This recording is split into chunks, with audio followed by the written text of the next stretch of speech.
গাজীপুরের বীরগঞ্জ প্রাণ দাসের আত্মহত্যা নয়, পরকীয়ার জেরে হত্যা করা হয়েছে। উন্মোচনে পিবিআই। ময়নাতদন্তের রিপোর্টে এসে কথা পাইনি, স্ট্রং বিশাল হাত পাইনি। যদি আমরা বলছি ইঁদুরে যেটা মারামারি যেতে হচ্ছে, ও আমি যেটা বললাম না যে ধাক্কা মেরেছে, যে 3 দিন না খাওয়া ছিল, এটা নেশা করতো, ধাক্কা মারছে, এই ওই ইয়েতে কাঠের বাড়িতেই সে আছে মারা গেছে। তো ময়নাতদন্তের রিপোর্ট হচ্ছে যে সার্কামস্টেন্স এভিডেন্স ডিপেন্ড করতে হবে, আমাদের চিহ্ন নেই। জি ভাই, হ্যাঁ পূজার অবস্থানটা হচ্ছে বলতো ফোন।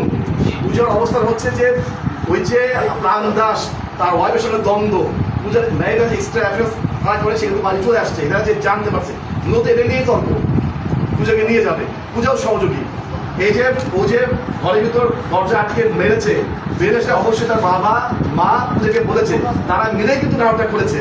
এবং এখানে কি সঙ্গে যে 20টা কোথা থেকে এলো, 20টা দিয়েছে, এটারও একটা তথ্য আছে আমরা যে 20টা তার ঢুকে দিয়েছে। এটা এটা এটা শুধু আপনার 30234 হবে না, এসব 201 হবে, অর্থাৎ ভোটটাকে লুকানোর চেষ্টা করেছে।